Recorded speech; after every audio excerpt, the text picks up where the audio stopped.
Buenos días, estimada comunidad. Sean bienvenidos y bienvenidas a la sesión 165 del año 34 del Seminario de Investigación del Área de Educación Superior del Departamento de Matemática Educativa, del Sinvestav IPN, el Seminario de los Jueves. En esta ocasión tenemos el honor de contar con la presencia del maestro en Ciencias, Noé Fernando Aguilar Perdomo, quien impartirá la conferencia titulada Tránsito desde la resolución de problemas hasta la modelización en estudiantes en Honduras. Es profesor de matemáticas en el grado de licenciatura por la Universidad Pedagógica Nacional Francisco Morazán, Honduras, maestra en ciencias con especialidad en matemática educativa por el Centro de Investigación y de Estudios Avanzados del Instituto Politécnico Nacional. Cuenta con experiencia como profesor de matemáticas y de física en educación básica, media y superior. Participó en el 10º Congreso de Matemática Educativa en Honduras. Actualmente es estudiante de doctorado en Ciencias con especialidad en Matemática Educativa en el Sinvestav IPN, México.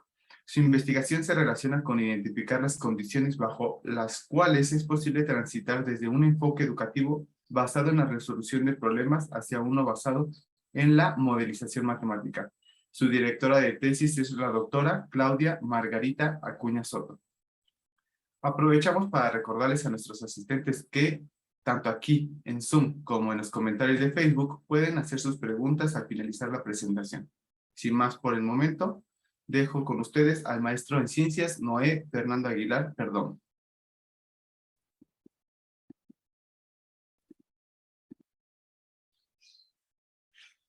Solo me confirman si se ve la pantalla. Sí se ve. Sí, bien, gracias. Buenos días a todos. En este momento voy a presentar lo que es los resultados del trabajo de investigación realizados en la maestría bajo la dirección de la doctora Claudia Margarita Cuña Soto. Bien, el tema de nuestro trabajo es tránsito desde la resolución de problemas hasta la modelización en estudiantes de Honduras. Bien, como objetivo de este trabajo, investigamos cómo las habilidades desarrolladas en una aproximación de resolución de problemas podrían servir como base para la introducción de la modelización matemática escolar en el caso de la República de Honduras. Y nos centramos en tres aspectos. Primero, en identificar lo que eran los puntos de contacto entre ambos enfoques. Con esto nos referimos a que después de la revisión de la literatura, nosotros identificamos que entre ambos enfoques habían habilidades que tenían características similares y a estas habilidades les llamamos puntos de contacto. Luego, el uso de secuencias didácticas que aprovechen las habilidades asociadas a los puntos de contacto. Y la manera como la intervención del profesor promovió los procesos de reflexión necesarios para lograr un acercamiento hacia la modelización. Bien, como antecedentes de nuestro trabajo, tenemos tres grandes antecedentes. Primero, revisamos lo que eran las propuestas de PISA, tanto en 2003 y 2018, para identificar cuáles eran lo que se habían planteado en el 2003 y conocer lo que actualmente se estaba planteando. Y en este caso identificamos que en el 2003 el énfasis estaba en la resolución de problemas. Y ya en el 2018 ellos declaran que el objetivo central de su evaluación es que los estudiantes utilicen el ciclo de modelización, en este caso particularmente el de Bloom y Ley propuesto en 2007. Por lo que nosotros identificamos que existe una propuesta de transición. Pero ¿por qué nos preocupamos en estudiar lo que era la propuesta de PISA? PISA es una organización educativa que tiene mucha influencia en el desarrollo de los currículos de algunos países. En el caso de Honduras, Honduras trata de utilizar los resultados de PISA e incorporarlos en su currículum. Entonces, por eso nos dimos a la tarea de identificar la propuesta de PISA para saber qué estaban proponiendo actualmente. Por lo que nosotros creemos que en Honduras posiblemente exista un proceso de transición hacia la modelización y lo queremos anticipar. Luego revisamos lo que eran las propuestas clásicas sobre resolución de problemas para conocer de qué manera se estaba trabajando en Honduras, pero desde la teoría. En este caso utilizamos la propuesta de Polya y la de Schoenfeld. Y por último, estudiamos lo que era la guía del maestro en Honduras, que este es un documento que elabora la Secretaría de Educación para los profesores en donde se plantean o se dan sugerencias para que los profesores puedan desarrollar sus clases. El esquema básico de la guía del maestro es que en una parte de la página se coloca la imagen del libro de texto de los estudiantes y en la otra mitad de la página se colocan lo que son las ideas o sugerencias que se le dan a los profesores para que pueda dar su clase. Por ejemplo, se le sugiere que en los primeros 5 minutos el profesor explore ideas previas de los estudiantes, luego que el profesor aplique un problema. Entonces ya existe ese esquema de planificación propuesto desde la Secretaría. Entonces ese fue nuestro recurso para poder identificar cuáles eran las habilidades que podrían estar adquiriendo los estudiantes bajo este enfoque. No necesariamente las adquieren porque sabemos que los profesores no siempre van a seguir estas clases o no siempre van a dar las clases de la misma manera a todos los profesores, pero de manera general identificamos que el libro de texto de Honduras eh, hace mucho énfasis en lo que es detectar la información relevante. Constantemente se le sugiere al profesor que esté preguntando sobre los datos del problema, qué es importante, qué información le va a servir para resolver los problemas. Otro elemento importante que identificamos es el uso de estrategias. Eh, en este caso, a los profesores los profesores insisten en que los estudiantes puedan crear estrategias para resolver los problemas. Y en menor medida, el libro de texto le sugiere a los profesores realizar procesos de validación. Esto sí lo identificamos como una debilidad, porque si los profesores lo realizan, realizan procesos de validación, es porque ellos lo consideran necesario, pero no es porque sea una sugerencia constante del libro de texto. Solo en pocos problemas se sugiere a los profesores que sus estudiantes estén validando las soluciones y sí, para nosotros es una debilidad. Entonces a estas tres habilidades que se están promoviendo en los libros de texto les vamos a llamar puntos de contacto, que son detectar la información relevante, uso de estrategia y la validación. Y estos son los antecedentes que consideramos en nuestro estudio. Después de la revisión de la literatura, tanto de resolución de problemas como de modelización, nosotros identificamos que en la resolución de problemas hay ciertas características, como ser el reconocimiento de la estructura de los problemas.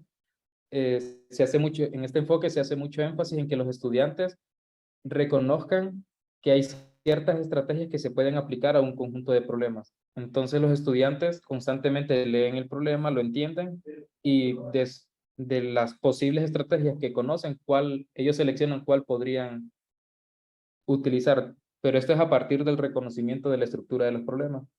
Otro aspecto importante que se sugiere en la resolución de problemas es que los estudiantes identifiquen la información relevante, que organicen esta información, ya sea, bueno, a través del planteamiento y uso de las estrategias. Otro momento importante es la validación, que lo separamos de la generalización de las estrategias y la posible aplicación a otros problemas, porque en el caso de Polya, él habla sobre una visión retrospectiva, que no solo es validar los problemas, sino poder generalizarlos y poder aplicarlos a otros posibles problemas. Pero en este caso, ese momento que sugiere Polya, nosotros lo separamos como dos habilidades diferentes. En el caso de la modelización, los estudiantes deben de estar reconociendo situaciones del mundo real que sean susceptibles a ser matematizadas. En este caso, se les propone en contexto a los estudiantes cuando vemos la modelización ya cuando entró de lleno. Los estudiantes deben de identificar en estas situaciones que se les proponen qué cosas pueden ser matematizadas o qué cosas pueden ser descritas a través de la matemática. Para eso tienen que identificar las variables de esta situación del mundo real, pero no siempre los estudiantes están en condiciones de poder utilizar todas las variables, porque un modelo en cuanto tenga más variables se vuelve un poco más complejo matemáticamente. Entonces los estudiantes pasan por un proceso de selección de las variables para simplificar lo que son los modelos. Ya cuando los estudiantes entienden la información y ya tienen claro qué variables sí pueden utilizar para construir su modelo, pues hacen la construcción del modelo matemático. Este paso es, en algunos autores le llaman la matematización también, y no es una habilidad propia de la modelización, sino que es más general. Otro momento importante en en este proceso de modelización es la validación, pero no es una validación de, los datos están bien, realicé bien mi procedimiento, sino que se sugiere que los estudiantes validen los resultados matemáticos, es decir, lo que obtienen en el mundo de la matemática, y lo contrasten con lo que está sucediendo en el mundo real, si los datos tienen sentido, si los resultados tienen sentido, si su modelo realmente predice el fenómeno que se está estudiando. Entonces es una validación, pero con un enfoque diferente a la resolución de problemas. Y otro aspecto que se realiza en la modelización es la lectura, verificación y alcance de los modelos. En este trabajo nosotros le llamamos variación a las condiciones del modelo. En este caso nosotros consideramos que el primer modelo que construye el estudiante va a ser un modelo base. A este modelo base se le pueden aplicar ciertas variaciones en sus condiciones y podemos aplicar este modelo a otros problemas que estén cercanos al original. Y eso lo vamos a discutir más adelante, esa parte que es muy importante en el estudio. Bueno, después de esta identificación de lo que sucede en resolución de problemas y la modelización, ahí es donde aparecen nuestros puntos de contacto, que son estas habilidades que podrían ser, que son similares, pero podrían conectarse de alguna forma, porque el enfoque es diferente. En resolución de problemas detectamos la información relevante y en modelización identificamos las variables. Hay algo similar que está sucediendo en ambos enfoques, pero no son iguales. Para eso hay que realizar un trabajo para que puedan conectarse estas habilidades, y eso es lo que estábamos buscando. A partir de eso nos planteamos algunas preguntas, algunas hipótesis. La primera es que los estudiantes estarán en condiciones de transitar a un enfoque basado en la modelización si se proponen secuencias didácticas que aprovechen dosificadamente las habilidades de detección de la información relevante, organización de esta información y uso sistemático de la validación y de los procedimientos y de los resultados, apoyadas por recursos metacognitivos promovidos por los profesores. Como lo que estamos haciendo es una propuesta de transición, pero para introducir lo que es la modelización matemática a las escuelas. Por eso estamos pensando en secuencias didácticas que, que sean dosificadas. Con esto nos referimos a que la secuencia esté dividida en varias partes para poder realizar lo que es el modelo matemático. Que al estudiante la pregunta 1, por ejemplo, se relacione con el primer momento de la modelización, la pregunta 2, que se vaya relacionando con el segundo momento, para como entrenar al estudiante para que en un punto ya puedan tener esta secuencia en su mente y la puedan aplicar de manera automática. Pero inicialmente, para introducir la modelización, pensamos en secuencias dosificadas, así le llamamos. La segunda hipótesis es que la validación de las soluciones de los problemas asociados a modelos bases que son susceptibles de variación pueden proporcionar a los estudiantes una idea de lo que significa un modelo, proceso que requiere de la participación promotora del profesor. Con la participación promotora del profesor nos referimos a que el profesor constantemente debe estar haciendo preguntas, debe estar orientando al estudiante para que pueda alcanzar lo que es el objetivo de la modelización. Ahora vemos las preguntas de investigación del estudio. La primera es, ¿de qué manera la secuencia didáctica aprovecha las habilidades reconocidas como puntos de contacto y posibilita la transición hacia la modelización? Segunda pregunta, ¿de qué manera el uso de la validación y la variación promovida por el profesor permite que el estudiante adquiera elementos para la modelización?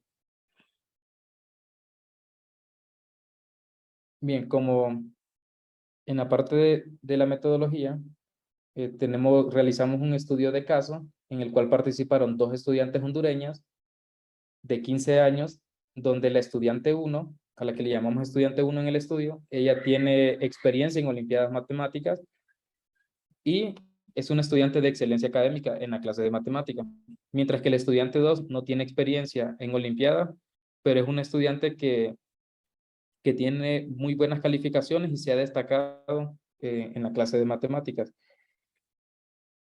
¿Por qué seleccionamos este tipo de estudiantes? Lo hicimos bajo la hipótesis de que en un primer momento queríamos aplicar nuestros instrumentos con estudiantes que no tuvieran o que pensamos en estudiantes que no tengan dificultades en la resolución de problemas, estudiantes que conozcan los pasos de la resolución de problemas y que tengan experiencia resolviendo problemas. Porque más adelante o en otro estudio pensamos trabajar con estudiantes que no tengan estas habilidades para identificar qué elementos estarían interviniendo. Ambas estudiantes son de escuelas públicas. Esto significa que ambas estudiantes han estudiado con los libros de texto que analizamos, porque en Honduras los libros de texto que propone la Secretaría se utilizan en las escuelas públicas, mientras que las escuelas privadas utilizan otros textos. Entonces, por eso escogimos estas estudiantes con estos perfiles. Y también utilizamos lo que era GeoGebra. Aplicamos 2 cuestionarios en línea, los cuales yo los desarrollé y fueron elaborados en varios momentos, los cuales a partir de eso planteamos lo que era una ruta metodológica, que es el primer cuestionario se llama el pretest y luego después que corresponde a actividades de resolución de problemas, luego 3 días después de haber realizado el pretest, en esos 3 días revisé las respuestas de las estudiantes, las respuestas correctas, porque también hay mucha riqueza en este tipo de respuestas. ¿Por qué los estudiantes utilizaron esa estrategia? ¿Será que se les ocurre otra estrategia? Entonces pensábamos en ese tipo de preguntas y se planteó una entrevista semiestructurada del tipo intervención. Cuando agregamos esta palabra de intervención, es porque el profesor realiza ciertas preguntas y el profesor puede intervenir y orientar al estudiante para que pueda acercarse a la solución del problema. Esto es con relación a la resolución de problemas. Después de la entrevista, intervención correspondiente al pretest, eh, identificamos lo que eran las habilidades de las estudiantes en cuanto a la resolución de problemas y a partir de eso creamos un perfil de las estudiantes, qué tipo de habilidades utilizan, cuáles son los estilos cognitivos que tienen las estudiantes. En el caso, utilizamos los estilos cognitivos de Krutevsky en nuestro trabajo, en el cual creemos que ciertos estudiantes tienen algunas inclinaciones que son naturales a ellos. Por ejemplo, el estudiante 1 busca cierto tipo de relaciones en los datos de los problemas, mientras que la estudiante 2 busca otro tipo de relaciones. Entonces, esas son como inclinaciones naturales porque en todos los problemas ellas como que dejaban evidencia de esos elementos. Después de conocer el perfil y las habilidades que las estudiantes tenían sobre resolución de problemas, avanzamos a lo que era la modelización. Aplicamos el test 21 días después de haber realizado la entrevista de intervención. En este test aplicamos 3 actividades de modelización, las cuales para el estudio solo consideramos la actividad 3 del test y estas actividades estaban dosificadas en cuanto se les pedía a los estudiantes el llenado de tablas, realización de gráficos, que respondan a preguntas abiertas. Esto es para obtener la información de las estudiantes a partir de diferentes fuentes. Luego, 3 días después del test, después de haber revisado el test, después de haber planteado o escrito una entrevista semiestructurada, a partir de lo que identificamos en el test, ya comenzamos a realizar las entrevistas de intervención. Ambas entrevistas se realizaron de manera individual con cada estudiante en sesiones de Zoom. Ya en esta entrevista de intervención del test fue donde se trabajó más y aquí es donde el investigador tuvo una participación promotora para que las estudiantes pudieran acercarse a la modelización. Entonces ahí es donde identificamos ciertas características importantes en nuestro estudio. Y los problemas que vamos a considerar para esta presentación, el primero es la actividad 2 del pretest, que trata sobre 2 combos en una dulcería de un cine, en el cual en el combo 1 se vende una caja de palomitas y un refresco por 83 lempiras, mientras en el combo 2 se venden 2 cajas de palomitas y 4 refrescos por 242 lempiras. lempiras. En este caso, la actividad fue pensada para que el estudiante no utilizara sistemas de ecuaciones, sino que utilizara relaciones de comparación, sino que pueda duplicar y agregar o mover piezas y así poder encontrar el precio ya sea de un refresco de una caja de palomitas. Pero las preguntas que se aplican en esta actividad, por ejemplo, la 1, que es explora y comenta sus observaciones. Nos interesa saber cuál es la primera impresión de las estudiantes, qué ven en el problema, qué cosas pueden identificar. Ya luego se les pregunta específicamente qué datos se ofrecen en la pregunta, en la figura. Esto es para saber qué información les parece más relevante a las estudiantes. Ya luego la pregunta 3 y 4 se refieren a la solución y a la estrategia que ellos pueden utilizar. Y ya la pregunta 5, si tuviera que explicar ese problema a otro estudiante, ¿qué sugerencias le daría para que pueda resolverlo? Esta pregunta se relaciona a la propuesta de resolución de problemas de Schoenfeld, donde él habla sobre unas estructuras de control y lo que era la explicación de los resultados, que es un elemento que él agrega a la propuesta de Polya para que los estudiantes puedan tener como mayor control sobre lo que están realizando. Consideramos la actividad 3, que es un problema en el cual se dan 3 condiciones y se pide encontrar una lista de números que cumplan esas 3 condiciones al mismo tiempo. Con relación al test, planteamos esta actividad. Esta actividad está elaborada bajo la hipótesis de que el estudiante no va a transitar directamente del mundo real, sino que ya está en el modelo de la situación acá. Es decir, ya revisamos el problema real, ya lo simplificamos y escribimos el modelo de la situación. No estamos en el momento inicial del ciclo de modelización de Bloom, por ejemplo. Bien, este problema trata sobre unas estaciones de combustible que venden combustible a diferentes precios y que un profesor se desplaza de su casa al trabajo y que decide comprar combustible. Entonces se le pide a los estudiantes cuáles son las condiciones para que él pueda comprar el combustible más económico. Bien, y los resultados los vamos a dividir en 2 momentos. Primero, antes de la entrevista de intervención y luego después de la entrevista de intervención. ¿Qué significa esto? Antes de la entrevista de intervención, son los resultados de las estudiantes cuando trabajaron de manera individual. Ya en la entrevista, los resultados de la entrevista de intervención estos resultados están influenciados por la intervención del investigador. Y decidimos separarlos como los puntos de contacto. En relación a los puntos de contacto, el primer punto de contacto es sobre la detección de la información relevante de la situación. Para eso vamos a presentar esta figura, que corresponde a la pregunta 1 de la actividad 2 del pretest, la de las palomitas y el refresco.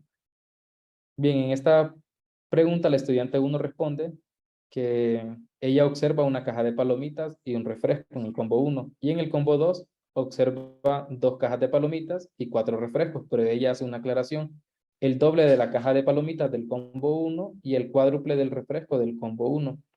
Ya vemos cierta inclinación en ella. Si nos fijamos, la estudiante 1, para ella en este momento no es relevante conocer el precio de cada combo, por ejemplo. Mientras que para el estudiante 2, ella sí lo describe. En el combo 1 nos venden una caja de palomitas y un refresco por 83 lempiras. En el combo 2 nos venden 2 cajas de palomitas y 4 refrescos por 242 lempiras.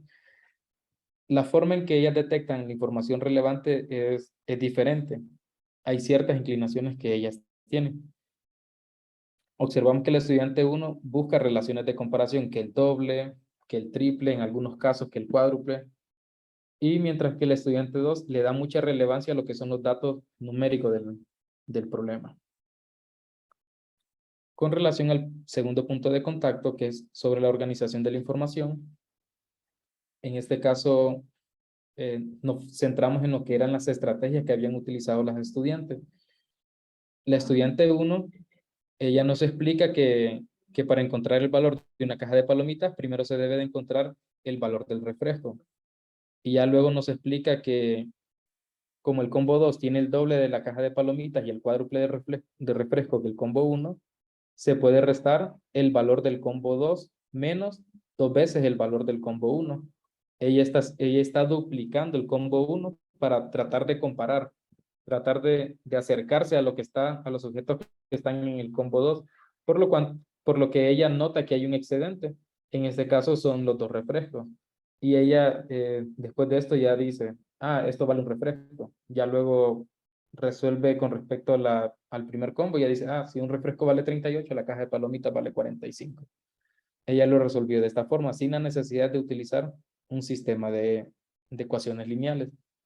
Mientras que el estudiante 2, como ella está más acostumbrada a lo escolar, podríamos decirlo, a lo que se enfatiza curricularmente, ella utiliza un sistema de ecuaciones lineales, lo aplica y lo resuelve.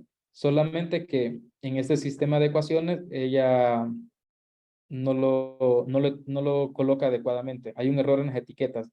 Primero había dicho que X era la cantidad de refrescos y Y la cantidad de palomitas. Pero cuando construye las ecuaciones, lo que era X era Y, entonces no lo hizo correctamente, porque dice que los refrescos cuestan 45 y las palomitas 38, cuando no es la respuesta correcta. Pero esto se aborda en lo que es la entrevista de intervención, este momento. Bien, observamos que el estudiante 1 utilizó una estrategia que no era enfatizada curricularmente, mientras que el estudiante 2 sí utiliza una estrategia enfatizada curricularmente. Con respecto a los procesos de validación y explicación de los resultados, consideramos esta pregunta, la pregunta 5 de la actividad 3, del pretest que corresponde a la lista de números. En este caso, se le pregunta a las estudiantes que escriban la lista de todos los números que cumplen estas condiciones y por qué está seguro o segura si que esos números cumplen todas esas condiciones al mismo tiempo.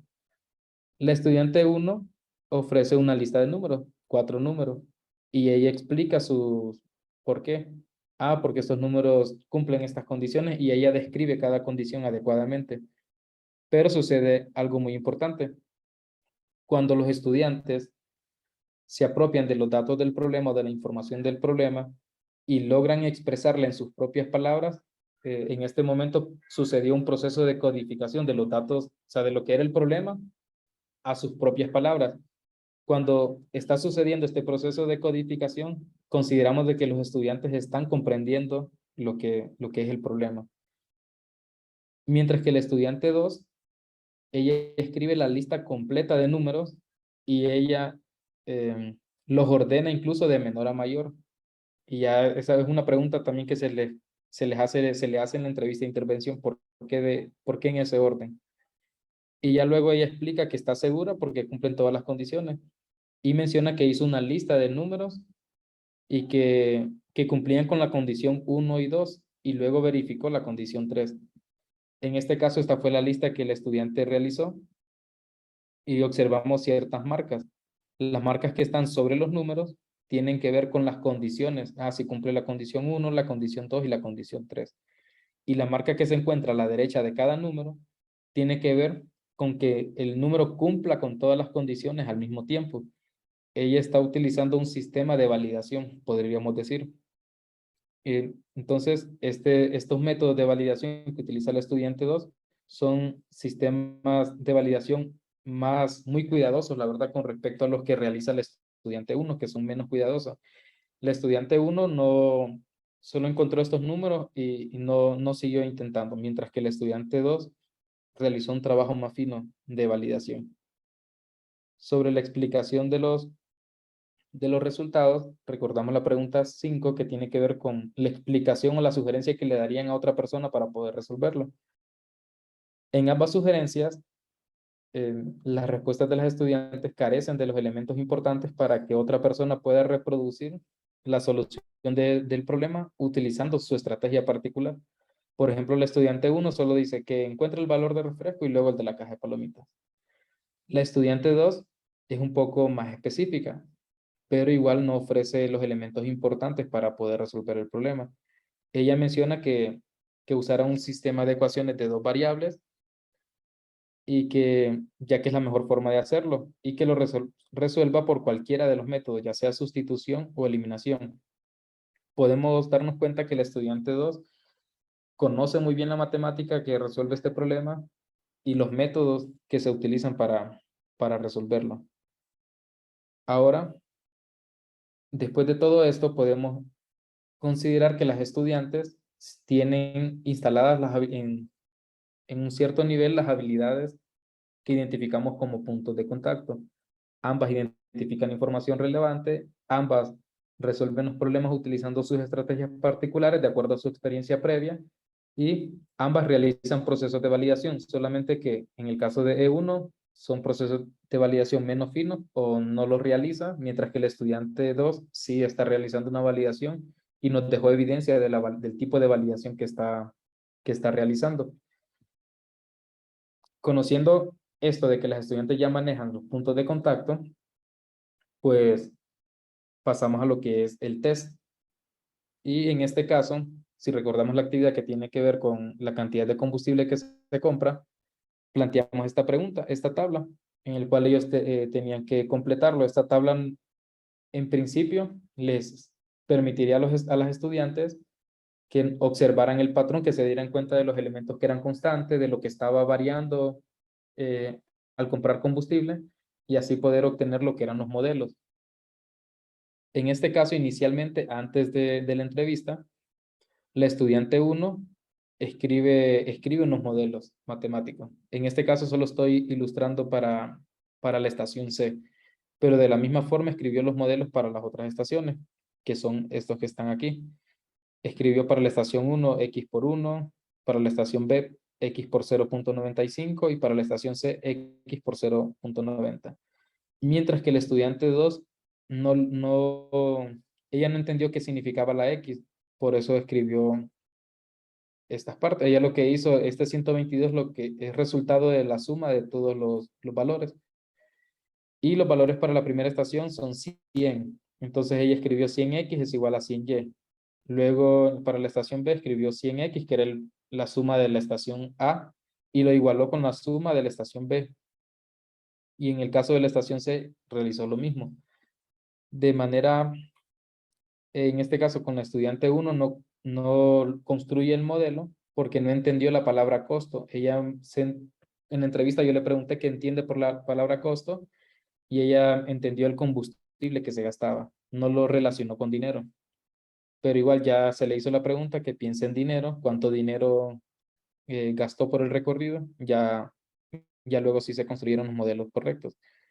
Mientras con estudiante 2 se realizó un trabajo diferente para que ella se diera cuenta de lo que es el caso general para X litros de combustible. Y podemos decir de manera general que cuando los estudiantes desarrollaron un trabajo individual, no lograron realizar el tránsito hacia la modelización, pese a que los problemas en principio podían hacerlo, ya que la secuencia fue pensada en recuperar las habilidades de los puntos de contacto. Es decir, habían ciertas preguntas que estaban directamente relacionadas con las habilidades de los puntos de contacto y con el ciclo de modelización, para que se fueran construyendo los modelos paso a paso. Además, observamos que poseer las habilidades asociadas a los puntos de contacto son una condición necesaria pero no suficiente, lo que nos indicó que hay más elementos que debemos considerar cuando enfrentamos a estudiantes a situaciones de transición. Las estudiantes sí se acercaron a la modelización, pero no lo completaron. Pero consideramos que si no hubiesen tenido estas habilidades, ellas no hubiesen podido acercarse a la modelización.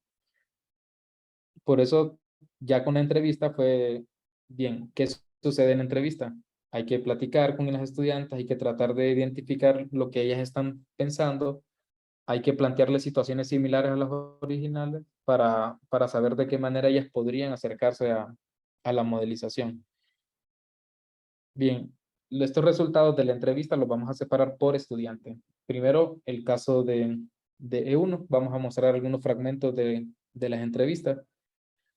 El investigador le pregunta, para obtener el gasto total, ¿qué hacemos? El estudiante 1 responde, la cantidad de combustible lo multiplicamos por el precio y le agregamos el costo por el recorrido y ya nos dice cuál es el valor. Ya luego el investigador pregunta, ¿cree usted que es necesario que le agreguemos algo a estas expresiones o las dejamos así como están? nos referíamos a las expresiones escritas anteriormente porque estábamos compartiendo pantalla con los estudiantes y ellas estaban viendo sus resultados. Ya luego el estudiante 1 menciona que es necesario sumarle la cantidad que gastamos por el recorrido. Si nos fijamos, las preguntas que están haciendo que hace el investigador están orientando a los estudiantes para que pueda acercarse a la solución. Y ya estos son los nuevos modelos que ella escribe. Si se fijan, aquí está apareciendo el modelo base siempre. Y ya, como ella se dio cuenta que había que sumar esta cantidad, pues suma esta cantidad. Ya luego hay un momento en el cual se le pide que grafique los modelos. Son 3 líneas rectas. Ella la grafica.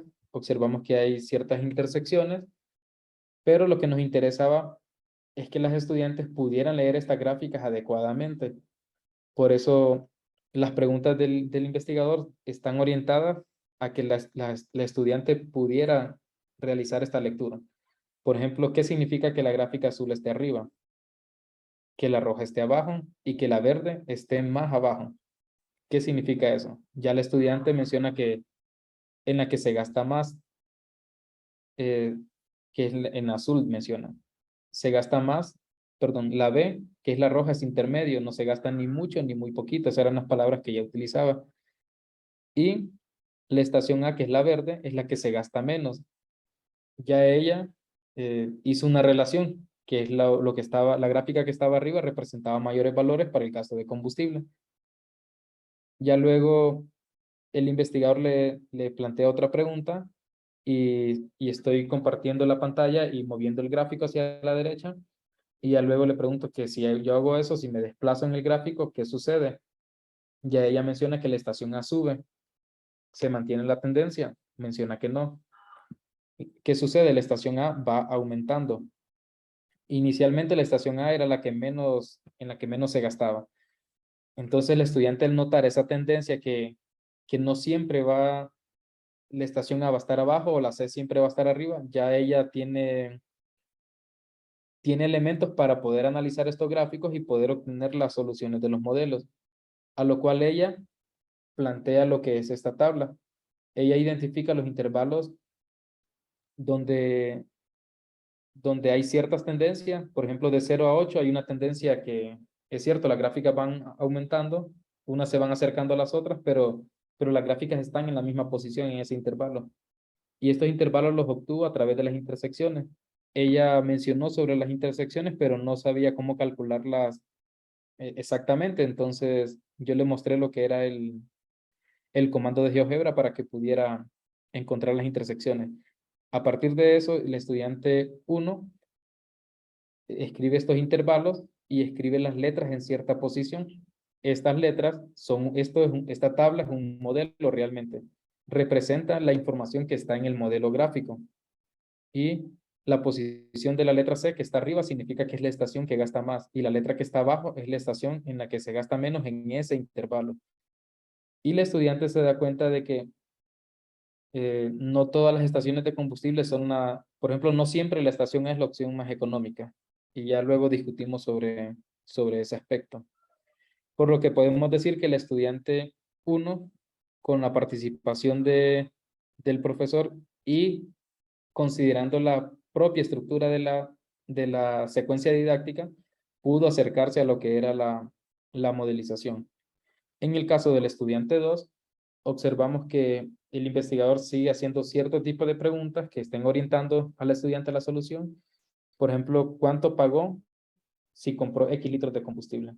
¿Qué estamos haciendo para encontrar la cantidad de dinero que se paga? Ya ella describe el proceso. Ya le pregunto cuántos dólares pagaríamos por X litros de combustible. Ya ella da su respuesta. Ya se le menciona que lo escribe en el nuevo cuestionario.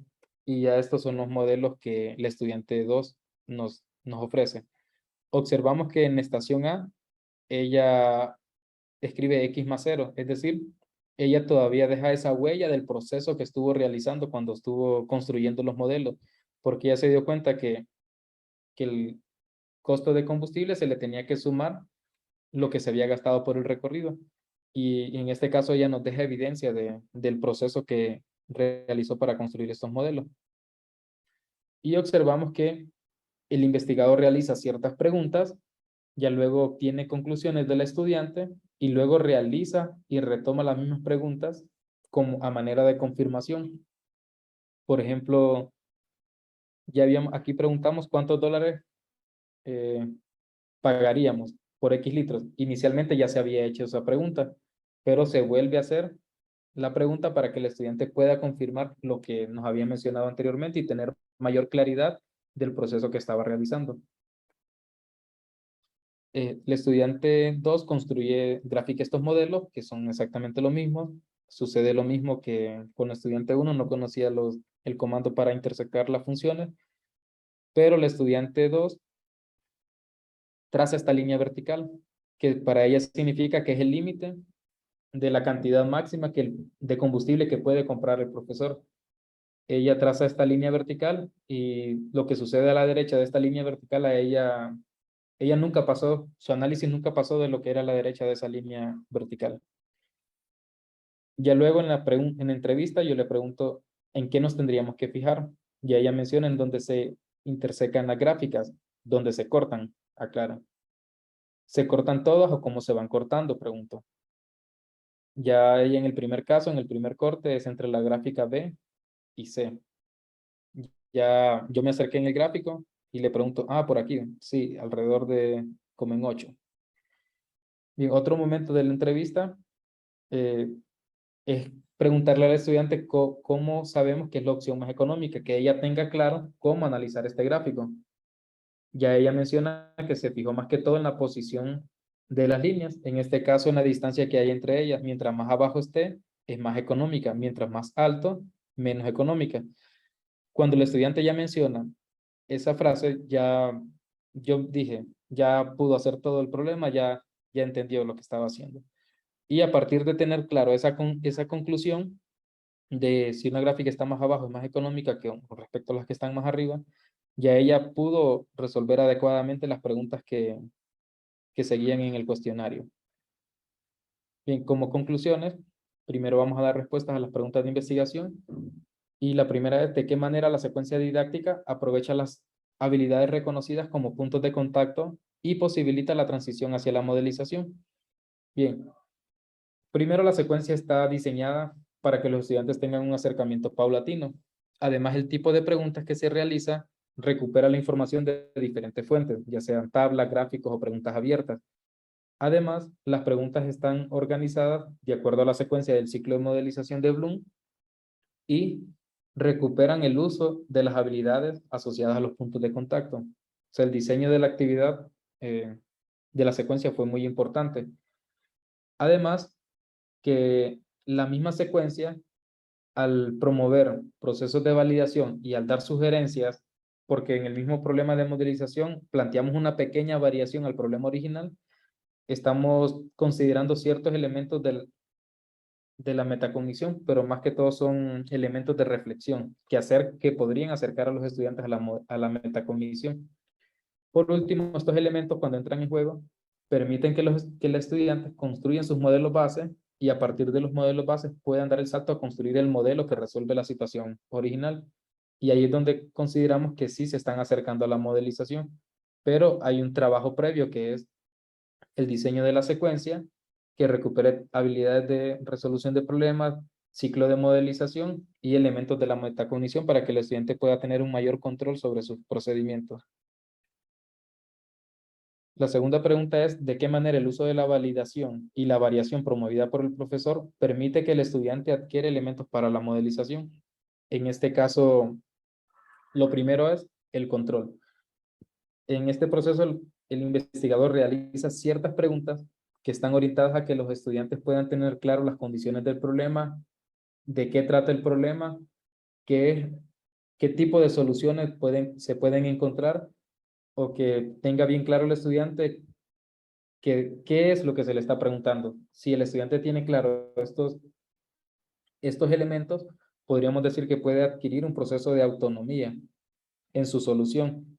Y esto lo notamos en el tipo de validación y el tipo de análisis que realizaron los estudiantes, lo cual les permitió a ellos construir esquemas de solución. Por ejemplo, la estudiante 1, ella construye, a partir de las gráficas, construye otro modelo que lo representa a través de una tabla, pero en efecto es un modelo matemático porque le da la misma información que ofrece el gráfico para poder resolver su problema. Y eso estamos viendo procesos de autonomía. Mientras que el estudiante 2, al tener claro cuáles son, cómo se leen estos gráficos, ella también adquiere un proceso de autonomía y resuelve la actividad de modelización.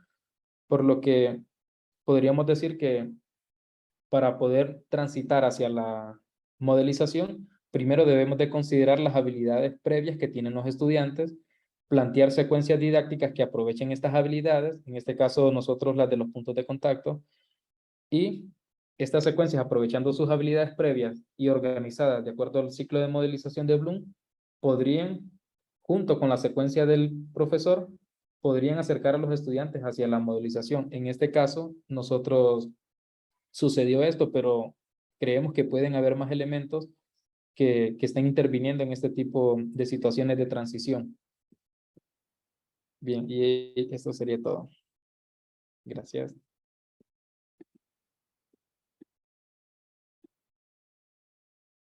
Ok. Agradecemos al maestro en ciencias, Noé Fernando Aguilar Perdomo. A continuación, iniciamos la fase de preguntas y comentarios de nuestros asistentes y del público que nos acompañó desde la transmisión de Facebook. Invitamos a las y los participantes de Zoom a levantar la mano, abrir su micrófono para cederles la palabra.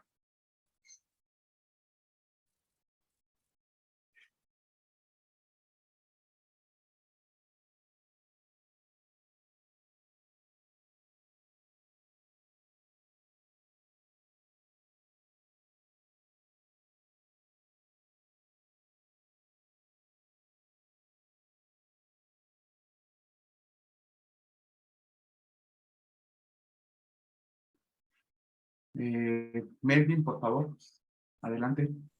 Sí, gracias, Daniel. Bueno, voy a bajar mi mano porque me voy a cansar.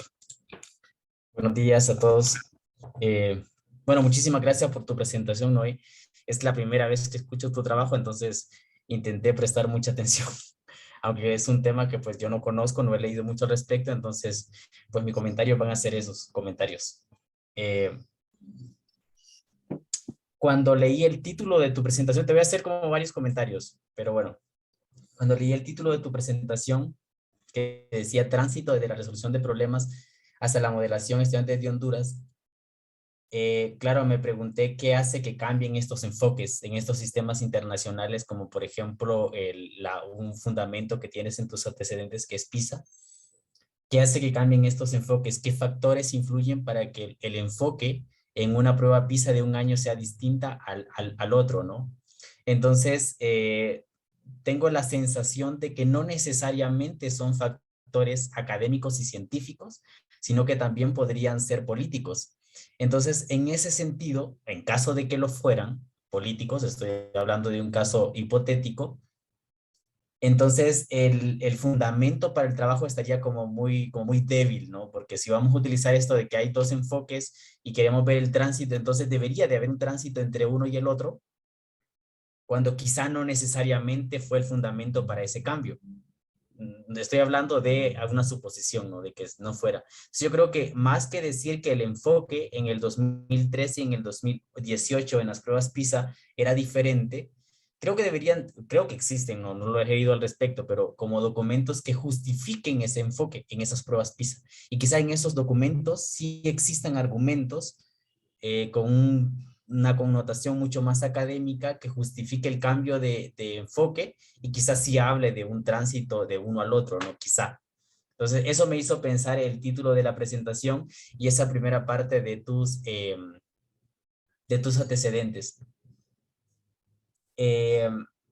Sobre esta tablita que presentas en la que comparas la resolución de problemas con la modelación, me pareció interesante porque, es decir, como que identificas estos elementos que en el proceso de resolver un problema, como en el proceso de llevar una modelación como tal, que son esenciales para esos procesos y que son hasta cierto punto comparativos. Entonces, ahí estás presentando una comparación. Yo creo que la palabra comparación vendría siendo como un eje fundamental en tu trabajo, porque yo veo, por ejemplo, que en este caso tienes como dos elementos, la resolución de problemas y la modelación, y por lo menos en tus antecedentes los presentas comparados. Además de eso, en tu discurso también comparas a la estudiante 1 y a la estudiante 2. Ahí, por ejemplo, yo tengo como un problema muy personal con los números. O sea, yo pensaría que era más ideal ponerle quizá a ellos un seudónimo que llamarle estudiante 1 y 2, pero eso es un problema como, una sensación como muy personal. Entonces, el término comparación vendría siendo un término muy interesante en tu trabajo porque yo veo que casi todo se está comparando, ¿no? Sobre la segunda pregunta de investigación tuya, me pareció bien interesante y ahí te quiero hacer una pregunta. Mira, la voy a leer. ¿De qué manera el uso de la validación y la variación promovida por el profesor permite que el estudiante adquiera elementos para la modelación? Mi pregunta hacia tu pregunta es, ¿quién es la población de tu investigación para resolver esa pregunta? ¿Es el profesor? ¿Son los estudiantes? ¿O es el proceso que se genera entre ambos, el objeto de estudio de la pregunta, ¿no? Pero la población vendrían siendo ambos. Si vendrían siendo ambos, y el profesor en este caso en tu proceso de toma de datos, fuiste tú como investigador, ¿significa que te autoinvestigaste en esa parte? Es decir, hiciste como un proceso, qué sé yo, metacientífico en el cual observaste lo que tú preguntaste y las intervenciones que tú hiciste para poder hablar de qué manera influían esas intervenciones que tú hiciste en, en el hacer de los estudiantes al final en el proceso de modelación. Bien, en ese caso, el objetivo inicial del trabajo era poner en funcionamiento estas habilidades en común entre ambos enfoques. Realmente yo no había pensado ni en la secuencia, ni, o sea, sí se diseñó la secuencia con ciertos objetivos, eso sí está bien claro, pero no, mi objeto de estudio no era la secuencia, por eso en la metodología hay una debilidad, porque no utilicé una metodología basada en diseño, por ejemplo, que tuve que haberla hecho, pero eso es una observación que resultó después del examen de maestría, porque no era el objetivo inicial. Igual la participación del profesor tampoco me interesaba estudiarlo, no era mi objetivo inicial, sino que poner en funcionamiento estas habilidades y yo creía, tenía la hipótesis inicial de que las estudiantes, como eran muy buenas y tenían bien instaladas estas habilidades de resolución de problemas, podían por sí mismas hacer el tránsito, lo cual cuando resuelven el test, cuando trabajaron de manera individual y me doy cuenta que no lo resuelven completamente, o sea, yo me sentí como decepcionado, por así decirlo. Ah, lo que yo creía no sucedió, pero ya es donde viene el trabajo del asesor. Y la doctora Acuña me dijo, no, pero no deberías de preocuparte o de decepcionarte porque sucedieron más cosas importantes y creo que tenemos que considerarla, que fue el uso de la participación para ella. Ella me hizo ver que la participación fue muy importante, mi participación fue muy importante en el estudio y que teníamos que considerarla como una pregunta de investigación. Ya luego, hablando con la doctora Benilde, ella me hizo ver el papel de la secuencia. O sea, yo no había puesto el reflector sobre la secuencia, sino sobre los puntos de contacto. Ahí estaba toda mi atención en el estudio. Pero ya después de estas reflexiones, tanto con la doctora Acuña como con la doctora Benilde, fue como entré en razón y sí, la secuencia está interviniendo y también la participación del profesor. En este caso, con la segunda pregunta, más que todo, lo que me interesaba a mí resaltar era la participación del profesor, pero siendo así como muy claros, no, desde la teoría no obtuve elementos como para poder analizar esa parte, realmente. O sea, desde la teoría no, porque no era mi objetivo inicial del trabajo, no encontré esos elementos para poder analizar esa participación de intervención del profesor, pero sí nos estamos fijando en cómo el profesor, a través de este tipo de actividades de validación y de variación, él está promoviendo los elementos de la modelización. Entonces, ese era el objeto de estudio de la pregunta. Sí, es súper interesante porque, bueno, lo que tú presentas y la justificación que tú haces es bien interesante porque yo creo que como cuando nosotros hacemos una intervención con estudiantes, con profesores o con cualquier otro tipo de población, somos un elemento que interviene en esa población y por lo tanto, pues tenemos una influencia. Pequeña, grande, la describamos o no en la investigación, tenemos una influencia. Lo ideal sería hacer una reflexión respecto de cuál es nuestro papel y qué cambió o por lo menos intentar describir nuestra intervención, ¿no? En la toma como tal, ¿no? Ahora me parece muy peculiar que fuera una pregunta de investigación como tal, me parece interesante, pues, pero muy peculiar. Una pregunta, esta pregunta tiene más una intención como formativa para lo que estamos haciendo investigación sobre los procesos éticos, dado que trabajaste con estudiantes de 15 años, entonces, estudiantes de 15 años, ¿no? Entonces, si nos comentas un poco cómo contemplaste o si contemplaste algún elemento, alguna variable, qué sé yo, algún documento o algo que te ayudara como a justificar el hecho de que estabas considerando como las partes éticas, si nos puedes hablar tanto para la toma, organización, si manipulaste hasta algunos datos, decir en el sentido de si hay fotografías, pues le cambiaste el rostro o algo así, que muchos investigadores lo hacen, o en videos también, pues intentan como difuminar el rostro de las personas y todo eso. En caso de que tomaste algunas decisiones como esas, me gustaría que nos las compartieras, tanto en la toma, en la organización, en el análisis, como también en la presentación de tus resultados en tu investigación. Esto en aras de ayudarnos a generar más estrategias para que nosotros podamos también considerarlas en nuestros trabajos. Sí, bueno, con las estudiantes, como había mencionado, se seleccionaron de acuerdo a ciertas características. Ya cómo trabajar con estas estudiantes, la primera forma en que me acerqué yo a ella fue a través de sus profesores de matemáticas. Se enviaron solicitudes a los centros educativos donde estudian estas estudiantes. Ya después de que el centro educativo aceptó, pues se envió la solicitud formal a los padres de familia de los estudiantes, donde se le mencionaba que su imagen nunca iba a aparecer en ningún momento en el trabajo. Es más, no hay capturas de pantallas en el documento de tesis donde se vea la imagen de ellas, no hay ninguna captura. Casi todas las capturas son relacionadas al trabajo de ellas, no tanto al su rostro. Igual de las entrevistas solo consideramos lo que eran las transcripciones. Sí existen los videos, pero no fueron compartidos.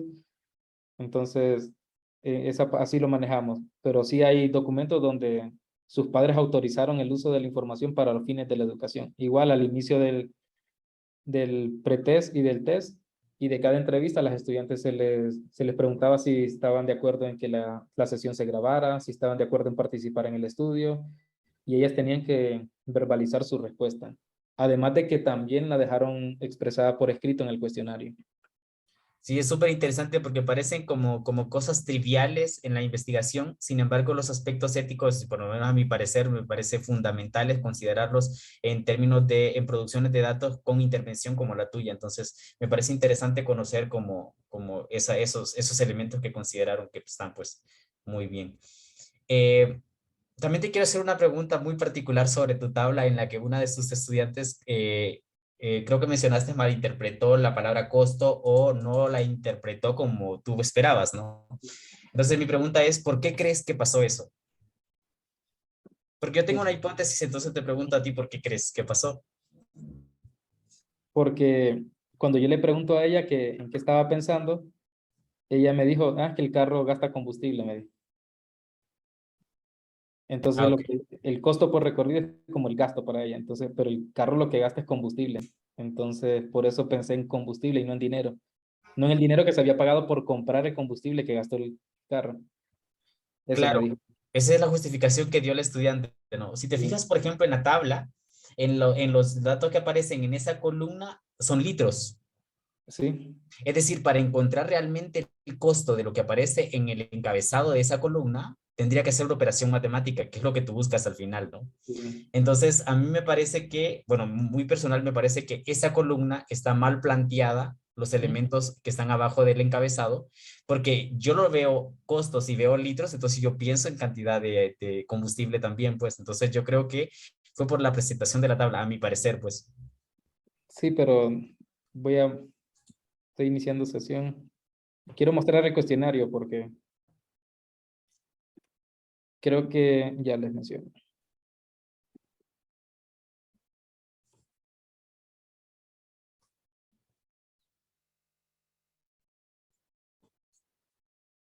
Voy a compartir pantalla. Esta es la actividad 3 y pues se plantea, primero hay varias preguntas que se le hacen al estudiante. Primero, la distancia extra que hay que recorrer, porque se les habla de una ruta normal, que entonces prácticamente lo que consideramos es lo que nos desviamos de la ruta principal. Ya los estudiantes conocen la distancia que hay que desplazarnos, pero antes de esa tabla, del costo por recorrido, también hay otras preguntas. No las mostré por cuestión de tiempo, pero está esta tabla también, que para cada estación tienen que colocar cuánto cuesta el combustible, cuánto combustible se gasta y cuánto costó ese recorrido, cuál fue el costo por recorrido. Entonces, ese trabajo previo que estás mencionando ya se hizo en esta tabla, ya se recuperó esa información. Claro. Ya Sí, luego planteamos las siguientes tablas para que ellas recuperen aquella información, que el costo por recorrido es un valor constante, se den cuenta de eso. Pero ya se había preguntado eso anteriormente. tienes razón. No, pues ya estaba contextualizado en el diseño que tú tienes, ¿no? No, pues muy bien. Pues esas eran mis intervenciones, Noé. Muchísimas gracias. Muchas gracias, Melvin. Tenemos una pregunta en Zoom, de parte de Steven, te la voy a leer. Dice, muchas gracias, Noé, por tu trabajo al seminario de los jueves. Sinceramente creo en el potencial que tiene tu tesis sobre proponer situaciones de aprendizaje que permitan una transición del enfoque de resolución de problemas hacia la modelización. Esto me lleva a algunas preguntas. ¿Qué tan factible es la propuesta de una transición hacia un nuevo enfoque cuando sabemos que el actual, o sea, la resolución de problemas, ha sido difícil que forme parte de las prácticas de la mayoría de los maestros en el sistema educativo hondureño? Y supongo que la segunda, aún hay problemas en la implementación de este. Y la que sigue es, ¿cuáles crees que serían algunos desafíos para que los docentes vean los puntos de contacto que propones y sean capaces de diseñar secuencias para dicha transición? Bien, en ese caso, bueno, voy a comentar sobre la situación de Honduras. Tenemos un currículum diseñado en el año 2003. Bueno, en el 2003 fue propuesto hacia los profesores. Estamos hablando que ese currículum ya va a cumplir 20 años prácticamente y aún no ha sido cambiado. En la parte de matemáticas se han hecho ciertas reformas, pequeñas, pero sí hay reformas. No se ha cambiado el enfoque, pero sí se han hecho reformas en el sentido de presentación, organización de, de los temas, pero el enfoque como tal no ha sido cambiado. Solo se ha reestructurado, podríamos decir, el currículum. En 2018 sucedió esa reforma. Pues creo que la primera pregunta, pues para responder a la primera pregunta hay que considerar muchos aspectos políticos, aspectos que vienen desde la Secretaría de Educación, como ser la implementación de los libros de texto, la distribución de los libros de texto, porque hay profesores que están utilizando todavía, aún utilizan libros de texto de hace muchos años, porque no les han llegado los libros de texto nuevos, por ejemplo. Otro aspecto que hay que considerar, por lo cual algunos profesores aún no han entrado en aplicar la resolución de problemas, es por la formación previa que ellos tienen, porque se formaron bajo otro enfoque antes de la resolución de problemas. Por ejemplo, hay muchos profesores que se preocupan mucho por una estructura matemática muy abstracta. O sea, ellos ven de menos los problemas aplicados, por así decirlo. Mientras en la propuesta actual de Honduras en resolución de problemas, generalmente se introduce cada tema con un problema aplicado en el cual el estudiante tiene que encontrar ciertas estrategias para resolverlos y a partir de la solución de este problema podríamos introducir un nuevo tema. Mientras hay profesores que aún se resisten a este cambio, pero creo que es por su formación previa, que ya es otro elemento que hay que considerar para, para poder introducir, bueno, primero que se lleve a cabo la resolución de problemas y después si pensamos en transiciones de enfoque. Eh, bueno, ¿y cuáles serían algunos de los desafíos para que vean estos puntos de contacto? Pues en este caso tendría que haber un trabajo desde la Secretaría de Educación, que si lo pensamos como enfoque, como programa de estudio de todo un país, porque realmente pensar en estos aspectos sí, sí, sí es un tema bien amplio y que hay que pensarlo muy bien, porque hay muchos elementos que se salen desde lo teórico. Nosotros estamos pensando en ambientes muy especiales. Por ejemplo, este estudio se realizó con estudiantes con ciertas características, se hicieron intervenciones de manera individual, lo cual no sucede en un aula real de matemáticas. Entonces, aparte, las características que yo tenía como investigador probablemente son muy diferentes a las que tengan los profesores que están en las aulas de clase. Probablemente no, los profesores no han sido entrenados para que hagan cierto tipo de intervenciones o no han sido entrenados para que piensen en el desarrollo de este tipo de secuencias didácticas. Entonces, sí, hay muchos elementos que hay que considerar y creo que sí es un tema muy amplio para discutir, la verdad, y no, o sea, no podría responderlo pues en este momento. Muchas gracias, Noé. Invitamos a nuestros compañeros a que realicen preguntas por Zoom o por Facebook. Quien desee levantar su mano, adelante, muchachos.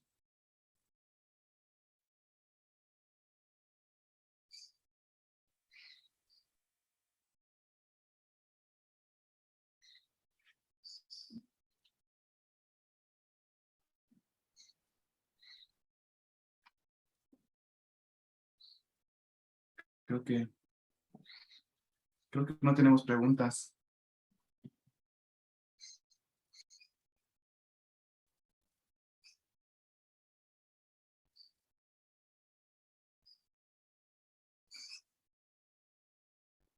Bueno, al parecer no hay más preguntas. Entonces continuamos.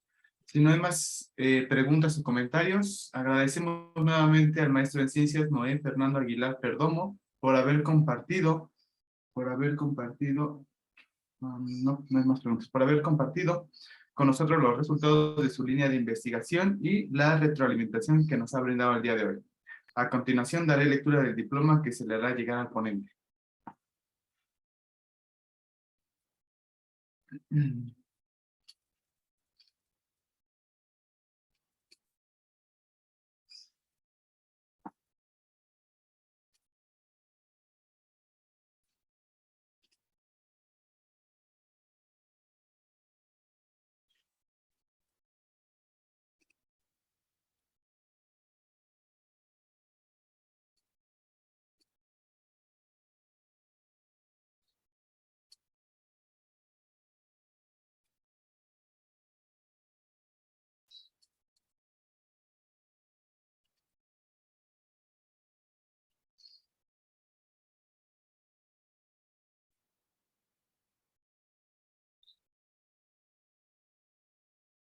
Del Centro de Investigación y de Estudios Avanzados del Instituto Politécnico Nacional, Departamento de Matemática Educativa, otorga el presente reconocimiento a Maestro en Ciencias Noé Fernando Aguilar Perdomo por su conferencia Tránsito desde la resolución de problemas hasta la modelización en estudiantes de Honduras, impartida por el Seminario de los Jueves del Área de Educación Superior, Ciudad de México, al día 8 del mes de septiembre del 2022.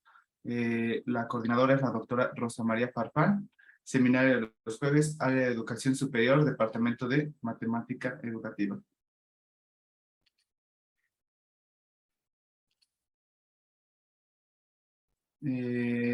A continuación, compartiré algunos avisos del evento, de eventos académicos de interés.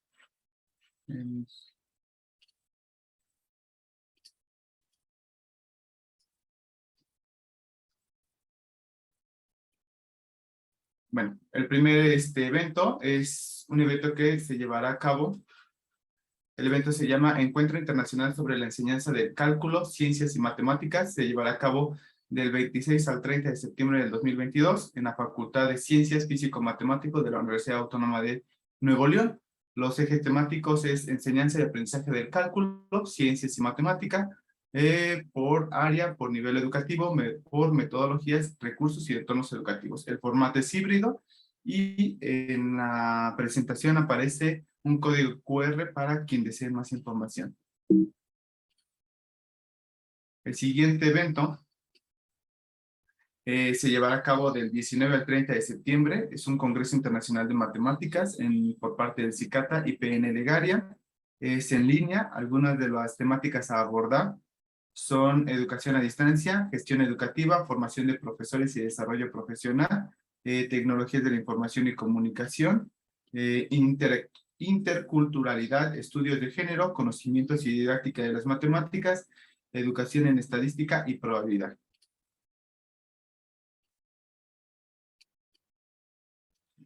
El siguiente evento es un Congreso Nacional de la Sociedad Mexicana. Es por parte de la Universidad de Guadalajara. Las fechas son del 23 al 28 de octubre del 2022. Ahí en el póster aparece un código QR para quien desee más información. Y el último evento es un Congreso Internacional de Investigación e Innovación, un Simposio Internacional de Investigación Multidisciplinaria y un Encuentro Nacional de Investigación Científica. Es por parte de la Universidad Juárez Autónoma de Tabasco. La fecha es del 19 al 21 de octubre del 2022. Y aparece aquí en la presentación, aparece un código QR para quien desee más información. Les recordamos que si desean difundir alguna convocatoria o evento de interés para la comunidad, por favor, de dirigir la información a la cuenta del correo seminaes@simvestat.mx. De parte del comité organizador, agradecemos a la comunidad y a nuestra coordinadora, la doctora Rosa María Farfán, por todo el apoyo brindado. Y como es de costumbre, para finalizar la sesión del día de hoy, pedimos por favor si pueden encender sus cámaras para tomar la foto del recuerdo.